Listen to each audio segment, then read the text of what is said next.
A person with a strong mind can conquer the world.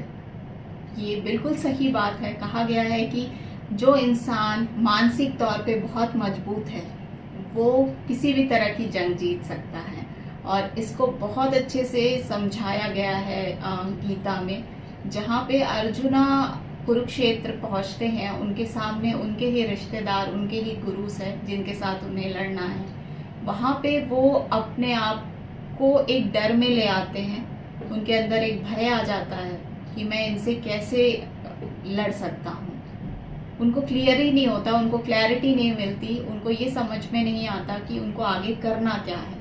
उस जगह पर आते हैं उनके गाइड श्री कृष्ण जी, उनके सारथी, जो उन्हें गाइडेंस देते हैं, जो उन्हें आगे का पाथ दिखाते हैं, उनको मेंटली स्ट्रॉन्ग करते हैं, उनको समझाते हैं कि वो जिस जगह पर खड़े हैं और जो उन्हें आगे जो सही चीज़ है जो उन्हें करनी चाहिए वो ये है कि उन्हें अपने धर्म का पालन करना चाहिए, ये उनकी ड्यूटी है। ये चीज़ जब अर्जुना को समझ में आती है वो युद्ध के लिए बिल्कुल तैयार हो जाते हैं। उनको फिर सेकंड थॉट आता ही नहीं है कि मुझे ये युद्ध नहीं करना या मैं ये कैसे करूँगा, ये मेरे अपने हैं। यही चीज़ होती है जब आप मेंटली अपने आप को स्ट्रांग रखते हैं, आप बहुत क्लियर होते हैं अपने थॉट्स में, आपको क्लैरिटी ऑफ थॉट्स होता है कि आगे आपको लाइफ में क्या करना है, किधर जाना है।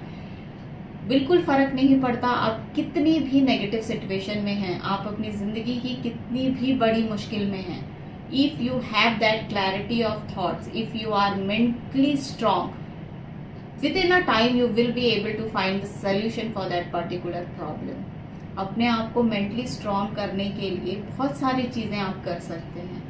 आप बुक रीडिंग कर सकते हैं। बुक रीडिंग करने से हम, कोई ऐसी बुक नहीं है जो आपको कोई सीख देकर ना जाए। ये बिल्कुल फर्क नहीं पड़ता, आप किसी की ऑटोबायोग्राफी पढ़ रहे हैं, आप कोई रोमांटिक बुक पढ़ रहे हैं, कुछ भी फिक्शन पढ़ रहे हैं, कोई फर्क नहीं पड़ता। हर बुक से आप कुछ ना कुछ सीखते हैं। आप अपने माइंड को जिस तरीके की फीडिंग करेंगे आपका पर्सनैलिटी उस तरीके का ही बनेगा। आप जिस तरीके की लर्निंग देंगे, आप जो समझाएंगे, आपका सबकॉन्शियस माइंड उसी तरीके से उस चीज़ को ग्रैप्स करता है। फॉर एग्जाम्पल, आपने बुक रीड की, किसी की ऑटोबायोग्राफी आपने रीड की, उस पर्सन ने अपनी आधी जिंदगी निकालने के बाद वो बुक लिखी, उसमें अपने तजुर्बे उसमें शेयर किए। आप किसी पर्सन की लर्निंग्स, किसी पर्सन का तजुर्बे से आप सीख सकते हैं। आप 4 से 5 दिन में वो बुक खत्म कर देंगे और आपको कितनी सारी नई चीजें सीखने को मिलेंगी। तो बजाय बैठ के आप फोन स्क्रॉल करें या इधर उधर गॉसिप करें, टाइम वेस्ट करें, तो बेस्ट थिंग इज आप you can just empower your mind by reading a book.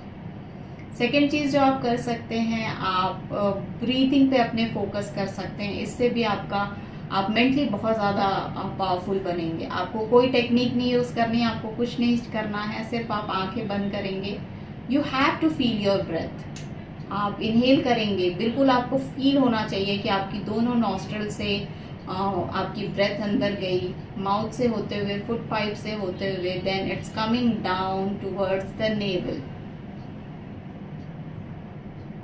Breath navel के पास पहुंच गई है। Now you have to take pause, you have to hold for 2 seconds, then again you have to feel that your breath is coming up from the navel towards your chest, now your foot pipe, now towards your mouth, and it has been released through your nostrils.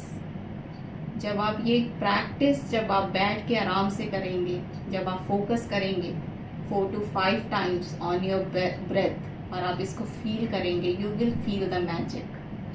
आपका mind इतना relax हो जाएगा और आपको बहुत ज़्यादा clarity मिलेगी, बहुत ज़्यादा कामनेस फील करेंगे आप। इससे भी आपको बहुत ज़्यादा बेनिफिट होगा, आपका माइंड कहीं ना कहीं एम्पावर होगा, आपके सबकॉन्शियस माइंड की जो पुरानी वायरिंग हुई है वो कहीं ना कहीं ब्रेक होती है, एक पैटर्न ब्रेक होता है। बहुत सारे लोग होते हैं जो सिर्फ फोकस करते हैं नेगेटिविटी पे rather then finding the solution for that particular problem, और कुछ लोग ऐसे होते हैं जो सिर्फ कंपैरिजन में लगे होते हैं, उसकी लाइफ इतनी अच्छी, उसकी लाइफ में ये है, उसकी वाइफ बहुत अच्छी, बहुत सारी चीज़ें हैं कंपैरिजन के लिए। उसका वो ऑफिस में वो बहुत अच्छा कर रहा है, he is doing very well in the office, he is everybody's favourite. ऐसे एन नंबर्स ऑफ थिंग्स हैं लोगों के पास कंपेयर करने के लिए। बट द फैक्ट इज आज के समय में कोई भी ऐसा इंसान नहीं है जिसके पास स्ट्रेस नहीं है, जिसके पास प्रॉब्लम नहीं है, जो परेशानियों से नहीं गुजर रहा। The only thing that make you different from that crowd is how gracefully you come out of that problem. आप कितनी परफेक्शन के साथ, कितनी अच्छी तरीके से उस पर्टिकुलर प्रॉब्लम से निकल कर आते हैं, ये आपको भीड़ से अलग करता है। ये दिखाता है कि आप मेंटली कितने स्ट्रांग हैं। जब आप इन सब कंपैरिजन पे, नेगेटिविटी पे फोकस ना करके आप उस पर्टिकुलर प्रॉब्लम से निकलने का सॉल्यूशन ढूंढते हैं, ये आपको भीड़ से अलग करता है। तो ये जो 2 टेक्निक्स मैंने बताई, इसे ज़रूर आप इनकलकेट करें अपने हैबिट में, अपनी रूटीन में, और अपने आप को मेंटली स्ट्रांग बनाएं, अपने आप को मेंटली एम्पावर करें। जिस तरीके से हम अपनी फिजिकल अपीयरेंस पे बहुत काम करते हैं, हम एक्सरसाइज करते हैं, हम डाइट अच्छी लेते हैं, इसी तरीके से सिर्फ फिजिकल प्रेजेंस पे काम ना करके आपको मेंटल लेवल पे भी थोड़ा सा काम करना है। आप पॉजिटिव बातें करिए, पॉजिटिव टॉक सुनिए, ई बुक्स सुन सकते हैं आप, बहुत सारी ऐसी चीज़ें हैं। आप अपने आप को, अपने माइंड को, में जो जितना सारा नेगेटिव क्लटर भरा हुआ है उसे डीक्लटर करें, और आज से ही सारी पॉजिटिव चीज़ें फीड करना शुरू करेंगे। And in the coming days you will see the magic in your own self. आप अपने ही माइंड में देखेंगे वो एक चमत्कार होता हुआ, वो चेंज होता हुआ, और वो जो चेंज होगा आपको कहीं ना कहीं एक कदम आगे लेकर जाएगा आपके गोल की तरफ। धन्यवाद।